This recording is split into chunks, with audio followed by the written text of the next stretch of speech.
अस्सलाम वालेकुम मेरे प्यारे साथियों। आज हम बात करने वाले हैं हज यात्रा की। जी हाँ, हज यात्रा क्यों की जाती है और हज यात्रा के पीछे क्या कुछ छुपा है, इसके अहकाम क्या होते हैं, चलिए आपको बताते हैं।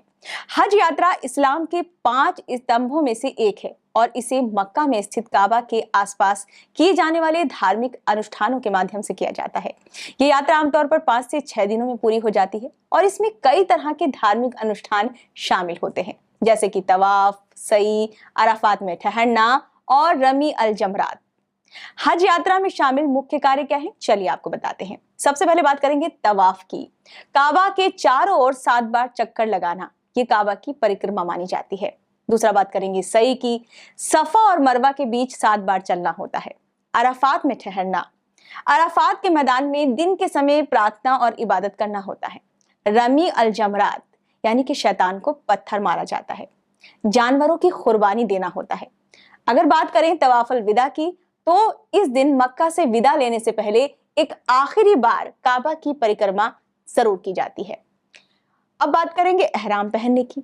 एक विशेष सफेद कपड़ा जो तीर्थयात्री पहनते हैं, जो इन्हें पहनने के लिए विशेष होते हैं, वो जरूर पहना जाता है यहाँ।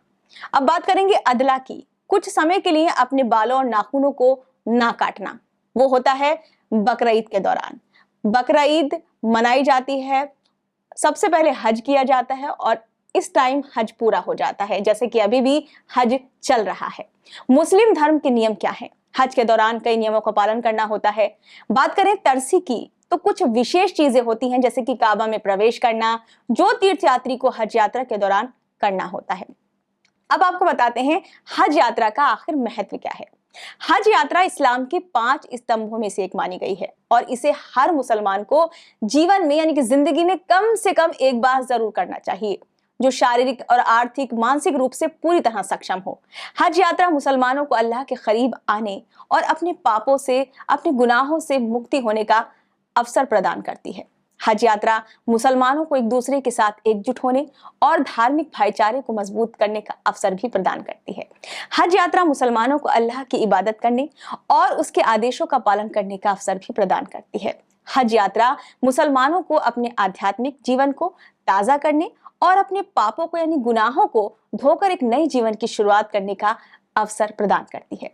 कैसी लगी आपको हज यात्रा की कहानी? हज कैसे किया जाता है और उसके क्या क्या अहकाम है, ये हमने आपको बताया। अगर आपको ये वीडियो पसंद आई हो तो लाइक, शेयर, सब्सक्राइब करना कभी ना भूलें।